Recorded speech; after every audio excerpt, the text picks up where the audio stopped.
오늘 집회 시작을 하는데, 오늘은 지난번 자료의 그 마지막 세 페이지를 무토부고 4번 자료 무토부 마쳤기 때문에 그 부분 말씀을 첫 시간 나누고, 그 다음에 5번 자료를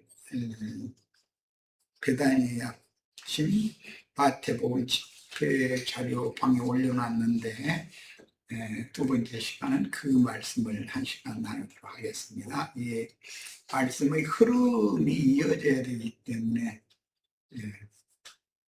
이어갑니다. 마태복음 25장 28절부터 나갈 차례죠. 그에게서 그 한 달란트를 빼앗아, 이 말은 세 종들 이야기 중에 한 달란트 받았던 그 종이 예수님을 오해해가지고 한 달란트를 땅속에 갖다 묻었다가 다시 갖다 내놓으면서 하는, 예수님을 오해한 말 때문에 하시는 말씀이에요. 그 한 달란트를 빼앗아 10달란트 가진 자에게 주라. 무릇 있는 자는 받아 풍족하게 되고, 이것은 지혜로운 종, 충성된 종을 말씀하시는 것이 이 단락의 중심이니까, 지혜와 충성심이 있는 종, 또는 믿음이 흔들리지 않고 견고한 종, 그런 뜻이겠죠. 그런 자는 오히려 더 풍족하게 된다. 그리고 없는 자는, 이것은 충성심이 없고 지혜가 없고, 즉 믿음이 없는 자는 그 있는 것까지, 한 달란트 받았던 것까지 빼앗기리라. 이 무익한 종을 주님께서 그에게 한 달란트를 맡겨서 종으로 세웠지만, 그 주인에게는 아무런 유익을 끼치지 못하는 종이다, 그런 뜻이죠. 바깥 어두운 데로 내쫓으라 그랬어요. 지옥불에 던지라라는 말과는 다르다는 걸 지금 얘기하고자 하는 거예요. 거기서는 바깥 어두운 데예요. 자, 이 주님이 말씀하시는 버려둠을 당한 자라는 게 바깥 어두운 데 버려둠을 당한다, 이렇게도 다른 표현이 되어 있기 때문에, 바깥 어두운 데와 안의 빛 가운데 또는 영광 중에 이런 표현은 대조되는 성경의 용어다. 바깥 어두운 데라는 것은 하나님의 나라 밖, 또는 천국 밖 하면 세상이라는 의미가 되는 것이고, 세상 교계, 많은 분류된 큰 음녀, 큰 성, 바벨론 교계에 그대로 남겨지면 그게 바깥 어두운데 버려둠을 당한 자가 되는 것이고, 주님의 다른 표현에 의하면 주님이 어디로 오시느냐 하고 이제 지휘자들이 질문을 했을 때, 죽음이 있는 곳에는 독수리들이 모이느니라, 이렇게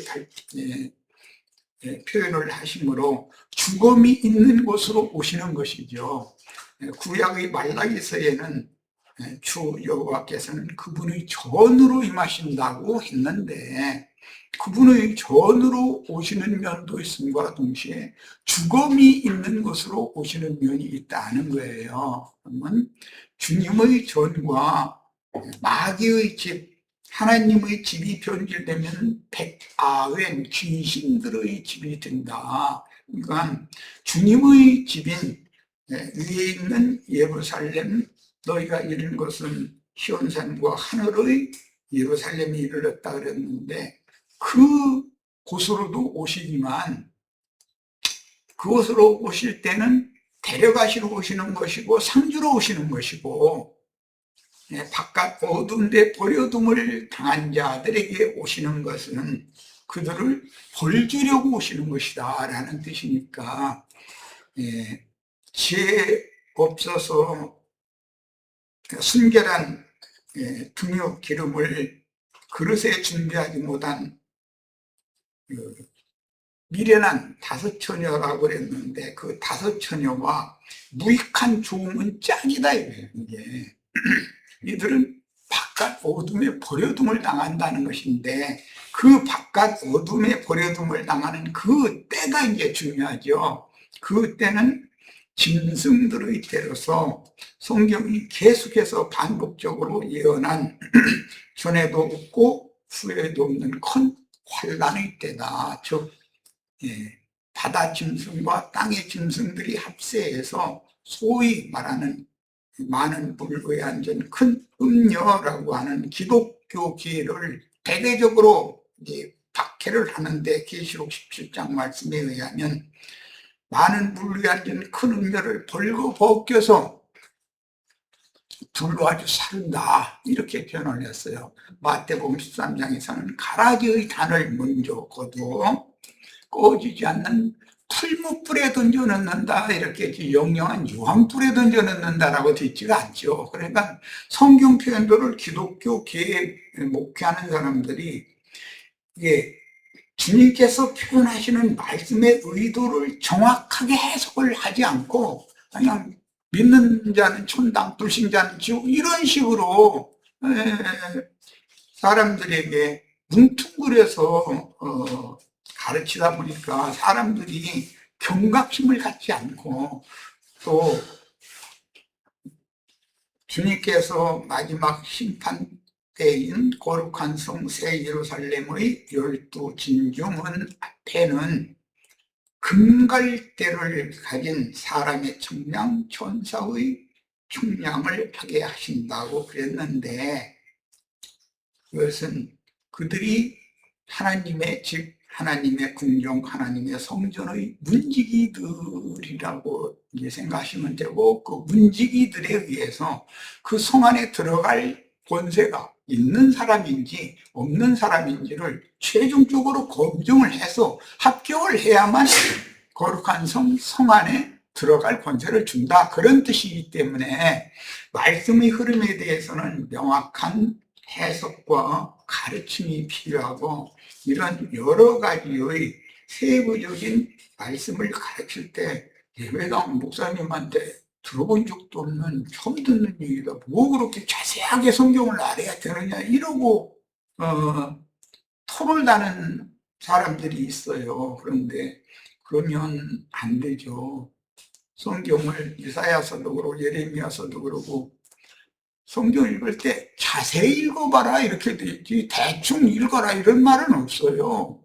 그리고 진리의 성령 또 다른 보혜사가 너희에게 임하시면 그는 너희를 모든 진리 가운데로 인도하실 것이다, 이렇게 돼 있지, 부분적인 어떤 진리에 붙잡히게 할 것이다 라는 말이 없잖아요. 그러면 내가 정말로 진리와 생명의 성령께서 은혜의 영으로 나의 심령과 마음에 임하도록 가르치는 목자를 통해서 성경을 자세하게 읽도록 그렇게 가르침 받고, 또 그럴수록 더 겸손해지고, 요즘에 이제 우리 자매가 그 문을 열고 문 밖으로 이렇게 그 논들이 보여서 그 여러 개 표가 이상이 이제 이런 걸 보면서 우리 저기 한번 가자고 자꾸 그러는데 비가 자꾸, 그래서 이제 날도 너무 덥고 그래서 못 갔다가 엊그제는 그러면 당신이 뭐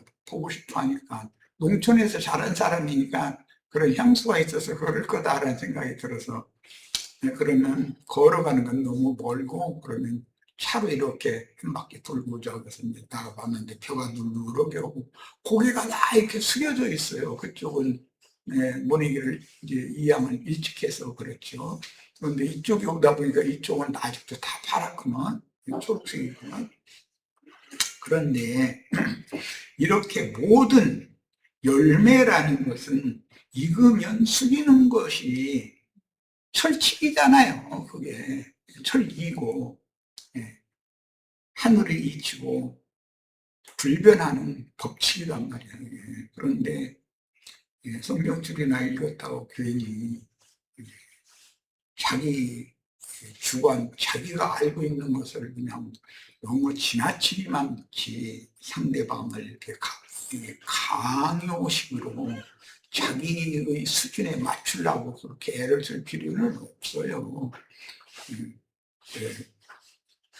온전함에 이른 자일수록 그런 사람들 보면 안 되도 않고 그냥 웃고 넘어가야지. 그거 어쩌겠어요. 그런 때를 나도 다 경험을 하고 지나왔는데, 예, 이런 것이 생명의 성숙이라는 것이다. 주님의 심판 때, 금갈 때 청량이라는 것은 그 사람이 이 생에서 어떤 신앙교육을 어떻게 받아서 그 생명이 그리스도의 장성한 분량에 이르도록 장성한 자가 되어져서 모든 것을 포용하고 받아들이고, 다 상대방이 엉뚱한 소리를 해도 다 나도 저럴 때가 저만 또 못할 때도 있었고, 이런 것을 자기의 자신의 경험을 돌아보면서 저런 영혼들에게도 이런 빛을 비춰주셔서 다 주님이 원하시는 그런 수준에 다 이르러 거룩한 성에 함께 들어갈 수 있도록 주님이 진리 성령께서 그를 붙잡아 주시고 이끌어 주시라고 기도나 할 뿐이죠. 그거 어쩌겠어요. 강제로 이렇게 잡아 들인다고 해서 키가 크는 것도 아니고, 강압적으로 이렇게 하려고 그러면, 봄에 어린 싹이 난 것을 빨리 자라게 하려고 막 잡아 다니면 그 중반에 부러지거나 소리째 뽑히면 죽는 거 아니에요. 세상의 이치가 똑같은 거예요. 천국의 이치가 뭐가 다르겠어요. 세상 이치는 하나의 표상인 건데. 자, 이해를 돕기 위해서 설명을 좀 부과했습니다. 이 단락의 종들은 열처녀로 비유된 양무리를 양육하여 주님의 신부로 중매하도록 위임받은 사역자들인데, 5달란트, 2달란트, 1달란트를 맡았다 그랬고, 누가복음 19장은 10종들에게 각각 한 문화씩을 공평하게 맡겼다고 그랬어요. 매를 갈던 2 여자와 10 처녀가 12수를 이루며, 밭에서 일하던 2 남자와 은 한 문화씩 받은 10명의 종들이 12수를 이룹니다. 이 말을 잘 마음에 담아두세요. 성경이 어떤 표현을 하면 쓸데없는 말을 하는 것은 하나도 없습니다. 앞단락에서 착하고 충성된 종들과 그릇에 금기름을 준비한 지혜로운 5 처녀가 한 짝이고, 악한 종, 게으르고 무익한 종들과 혼인집에 들어가지 못하고 버려둠을 당한 5 처녀가 한 짝을 이루어 이 생에서 교회 생활을 하다가 주 안에서 죽어 음부의 낙원에 들어갔다. 부활의 때를 맞은 상황을 지금 비유로 하신 말씀입니다. 약속하신 천국의 삶과 벌에 대하여 믿는 자 천장, 불신자 지옥, 이렇게 단순하게 성경이 표현하는 게 아니다라는 걸 지금 강조하는 거예요. 믿는 자들 중에도 상 받을 자가 있고 벌 받을 자가 있고 영원한 멸망에 떨어질 자가 있다. 3 부류로 나눈다는 거예요. 성경은 분명한 이상을 깨닫고 믿음의 진보를 이루는 신앙생활을 어떻게 실행할지를 지금 결정해야 됩니다. 누가 보낸 사자와 함께 동역하여 어떤 교회 모임을 세워야 할지를 결정하고, 그날이 가까이 옴을 볼수록 모이기를 더욱 힘써야 합니다. 그날, 즉 큰 나팔 소리로 하늘이 떠나가고 땅이 불타서 사라지며 새 하늘과 새 땅이 다시 시작되는 천지 개벽의 때에 주 안에서 자다가 일어나 데려감을 받은 남자, 여자와 버려둠을 당한 남자, 여자를 분별해야 합니다. 그리고 그 당시, 즉 주의 증인들이 천국 곡식을 마무리 추수하는 짐승의 때 이 생에 살아남은 신자들은 사후에 음부의 낙원에서 그날을 맞은 신자들이 대부분일 것이고, 살아남아서 그날을 맞은 신자들은 소수겠죠. 짐승을 이기고 마지막 이기는 자로 데려감을 받거나 살아남아 오는 새 세상으로 연결하는 그루터기가 되어 어린 양의 장막에 참여하게 됩니다. 그러므로 우리는 데려감을 받는 것도 추구해야지만 남을 자들을 생각해서 최선을 다해서 전도를 해놓고 죽어야 된다. 데려감 받아야 된다. 이 생에 자기 일을 마치고 주 안에서 자다가 깨어 일어나서 그 부활에 참여하여 예언하신 상을 받지 못한 남자들과 여자들은 자신들은 음부나 바깥 어둠의 세상에 남겨졌음을 깨닫고, 이것은 모두 사람의 힘이나 등으로 되는 게 아니에요. 하나님의 신이 어느 때 누구에게 부어지면 퍼뜩하고 번개가 퍼뜩하듯이 주님은 그렇게 임하신다는 거예요. 그때 너무 뒤늦게 깨달으면 안 되는 거다 이 말이에요. 티끌 중에서 부끄러움을 당하거나 짐승떼를 몸으로 경험할 수밖에 없습니다.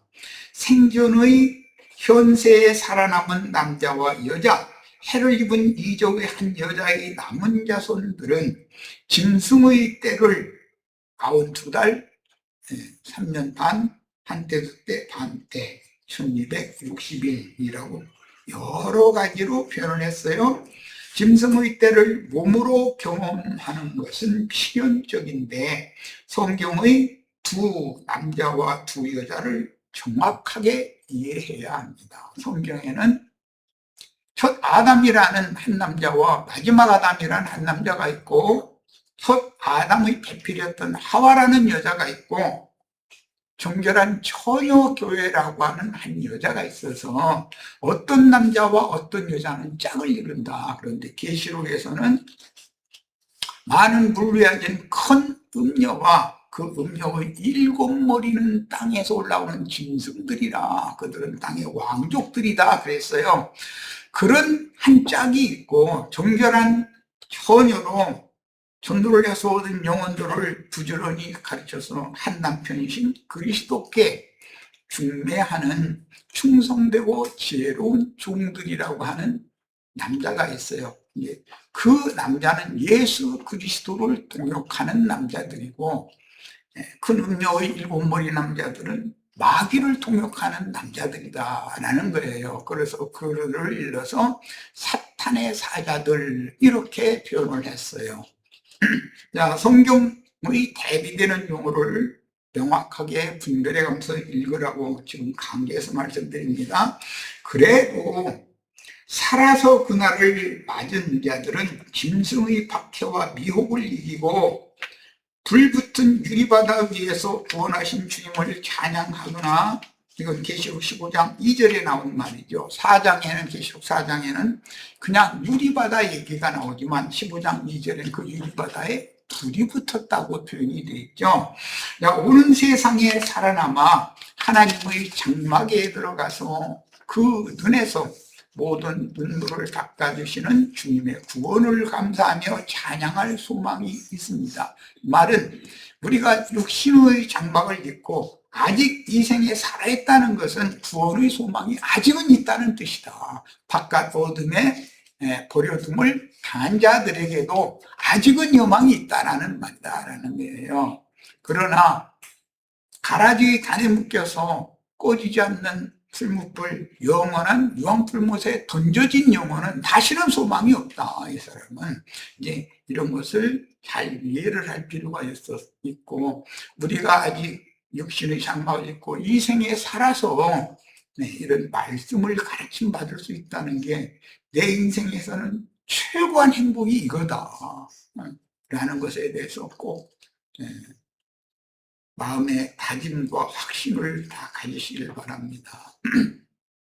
그러나 큰 나팔 소리가 울려 퍼질 때, 곧 예언된 그 부활의 때 전에 자기 일을 마치고 죽어서 주 안에서 자다가 일어났으나 아브라함의 후사들을 위해서 하나님이 하늘에 준비하신 한 성에 들어갈 권세를 얻지 못하면 짐승들의 세상에 버려둠을 당하여 전에도 없었고 후에도 없을 큰 환난을 몸으로 경험해야 한다.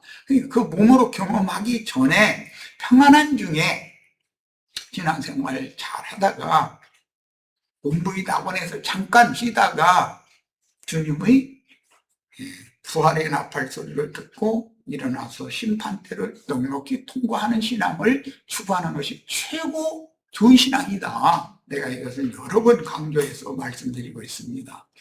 그러나 막상 그날이 닥쳤다 그러면 짐승의 이름이나 그 이름의 수를 이마에나 오른손에 받는 것을 거부해서 수가 몇치 등이 다 죽인다고 그랬으니까 그때는 순교자로 마지막 이기는 자가 되는 것을 추구해야 된다. 이해가 있기를 바랍니다. 죽음 너머의 세계인 음부의 버려둠을 당하면 그 천년이 찬 후에 살아나서 생명체계에 다시 목명되어 영세의 만국 백성이 되는 것이라도 바랄 수밖에 없습니다. 티끌 중에 자는 자 중에 어떤 소수는 일어나서 무궁한 영광에 들어가지만 많은 사람들은 티끌 중에서 무궁한 수치를 당하게 될 것이다. 이게 예언입니다.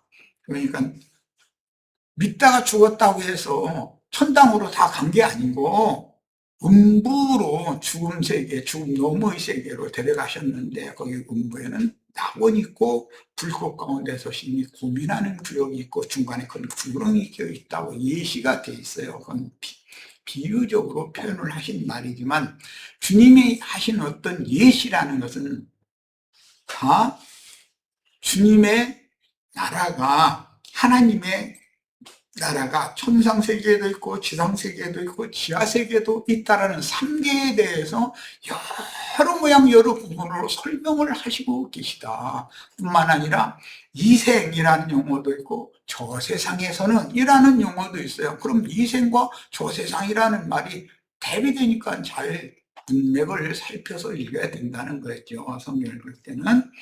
자, 그 다음에 십자가의 죽음이 있고 부활 승천이 있고 재림이라는 것이 있어요. 항상 이렇게 3단계로 성경이 말하는 것은 성경이 말하고자 하는 어떤 의도가 있다.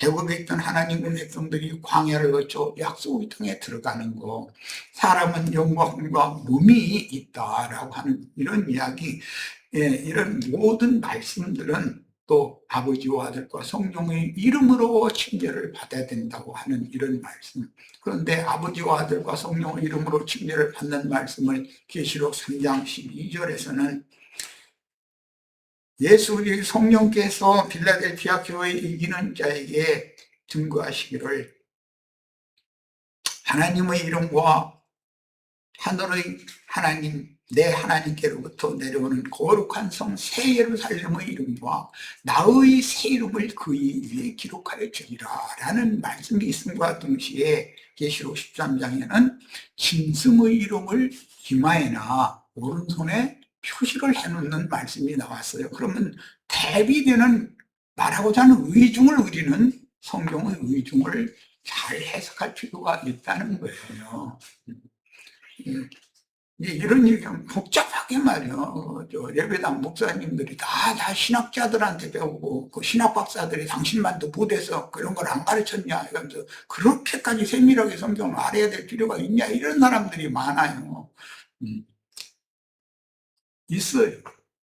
초등학교만 나오는 대한민국의 국민을 예를 드는 거예요. 세상 나라의 백성이라도 겨우 초등학교만 나온 백성과 중고등학교 나온 백성과 대학교 나온 백성과 대학원 석사 박사 과정을 마치고 교수가 된 사람들이 대한민국 국민인 것은 똑같지만 그 사람들의 대한민국이라고 하는 나라에서 국가를 위하여 어떻게 쓰임받고 그 사람들이 어떤 일을 하게 되는 것은 전혀 달라요. 계층이 다른 거예요. 하나님의 나라 천국에서도 그 영광이 해의 영광과 달의 영광이 다르고 별과 달의 영광도 또 다른데 별들 중에서도 별과 별의 영광이 다 각각 다르다 그랬어요. 그러면 기왕이면 밝은 빛을 내서 먼 데 있는 사람들에게까지 넓은 영역에까지 그 빛의 영향을, 생명의 빛의 영향력을 끼치는 그런 수원을 얻어서 큰 영광에 참여를 하는 것이 맞잖아요. 초등학교 선생님만 돼도 그만겠다. 목표를 그렇게 잡으면 안 된다. 이거. 난 대학교 교수하겠다. 이렇게 잡아라 이거예요. 그걸 못하더라도 말이야. 그걸 꼭 자기 계획하는 대로 되는 건 아닐 수도 있어요. 그러나 최선을 다해야 되잖아요. 그리고 포부를 큰 뜻을 품고 모든 걸 출발을 그렇게 해야 된다는 것이에요. 주님은 그런 믿음을 가지고 믿음으로 행하면 네 믿은 대로 될지어다. 이게 하나님의 약속이고 축복이에요. 내가 무엇을 가르침 받고 무엇을 믿었느냐에 따라서 그 믿음을 이루시는 분은 주님 자신이니까 이런 말씀에 대해서도 잘 수용하고 받아들여 줄 수 있기를 바랍니다. 구약시대의 하늘의 문은 베델 하나님의 집이었습니다. 창세기 28장에 나오는 말이죠. 야곱이 자기 외가 때에 자기 모친 리브가의 친정집으로 가면서 베델이라고 하는 곳에서 하나님을 만났어요. 나는 하나님이 친히 야곱에게 나타나셔서 자신을 소개하는 거예요. 나는 네 조부 아브라함의 하나님이고 네 아버지 이삭의 하나님이고 오늘 네 하나님이다. 너를 반드시 네가 염려하는 거 염려하지 말아라. 반드시 네 조상의 땅으로 네 아버지 집으로 내가 다시 돌아오게 해줄 거다. 염려하지 말아라.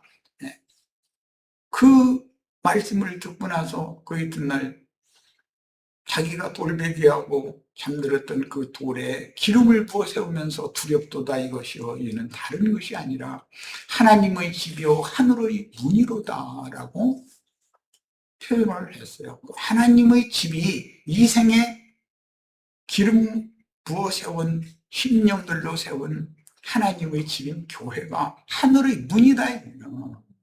세상은 지옥으로 가는 문이에요. 교회는 하나님께로 가는, 하나님의 영광 앞으로 가는 거룩한 성 예루살렘으로 들어가는 문인 거예요. 그래서 성경에는 문과 문지기 이야기가 이렇게 중요하게 다뤄져요. 이제 다음 메시지에 나오는 말씀인데 잠깐 소개하자면, 다윗은 이런 걸 깨달았기 때문에 내가 이 생에서 부귀영화를 누리는 자로 첫날을 사는 것보다 하나님의 궁정을 지키는 문지기로 수문장으로 하루를 사는 것을 더 원합니다. 이랬어요. 우리가 이런 말씀을 이해를 해야 되지 않겠어요? 우리가 다 거룩한 성 예루살렘에 들어가는 성도들을 금갈대로 측량하는 문지기들이 다 되는 그런 이상을 보시기를 바라요. 왜 다윗만 그렇게 돼야 돼요? 예수님을 말하는 거예요. 다윗은 예수님이 내가 문이다 그랬고, 요한복음 10장에 보면 내가 양의 문이고 그 양들을 위하여 문지기들은 문을 열고 필요할 때는 닫고 한다 그랬어요. 그 수문장이 하는 일이잖아요. 우리 형제 자매님들 다 이런 이상을 보시기를 바라요. 형제 자매님들이 진리의 증거를 사람들에게 허심탄회하게 잘 증거할 때는 하늘문을 열어주는 거예요. 하늘로 초대하는 거예요. 그러나 아무리 얘기를 해도 대적하고 해방하고 하면, 주님은 이제 마지막 죽음 때 그랬는데 별소리를 질문을 해도 입을 딱 다물어 버리잖아요. 함부해 버리잖아요. 그럼 하늘문이 그게 닫히는 거예요. 이런 이치를 깨달아야 된다. 어떤 사람에 의해서 하늘문이 열릴 수도 있고, 누구에게는 어떤 사람에 의해서 누구에게는 하늘문이 닫힐 수도 있다. 오죽하면 엘리야 선지자가 그랬어요. 내 입의 말이 있기 전에는 무로가 있지 않을 것이다. 아니, 엘리야가 말하는 것이 하늘에서 단비가 내리는 거다라는 거예요. 그러면 아니, 사람의 입을 통해서 하나님이 말씀을 듣고 믿음으로 받아들이는 사람들, 동역자들의 심령에 은혜의 단비를 내려주신다는 얘기 아니겠어요? 신명기 32장에는 모세가 그랬어요. 내 입의 말이 연한 풀에 내리는 이슬이여 단피다. 하늘이여 들으라 땅이여 들으라 그랬어요. 모세의 말을 하늘이 듣고 땅이 들어? 참 무슨 물질색이 하늘이 모세가 하는 말을 듣고 땅이 모세가 듣고 그러겠어요. 이스라엘 백성들이 영으로 듣고 마음으로 신중히 들으라 그런 말을 이렇게 표현을 한 거죠. 오늘 우리 형제 자매님들 성경의 모든 말씀들이라는 것이 일관되게 어떤 흐름을 가지고 말씀한다는 사실을 마음에 잘 담아 두시기를 바랍니다. 이거 빨리 마쳐야 되겠네. 설명을 너무 많이 하다 보니까 정말 큰일 났네. 자, 다니엘 12장 1절로 3절. 그때 네 민족을 호위하는 큰 군주 미카엘이 일어날 것이요. 이 말씀은 유다서에서 인용을 했죠. 잘 아시죠? 유다서에서 인용했다는 거 알아요? 몰라요? 모세의 시체에 대하여 변론을 했다고 되어 있잖아요. 미카엘과 사탄이. 또 환란이 있으리는 개국 이래로 그때까지 어떤 환란일 것이며 이게 내가 계속 경고하는 짐승 때다 이거예요. 전에도 없고 후에도 없는 예수님이 말씀하신 큰 환란 때예요. 소위 세속교계 또는 세상 나라의 권세를 가진 짐승 인간들이 소위 말하는 기독교인들을 대대적으로 박해하는 때가 온다 이거야.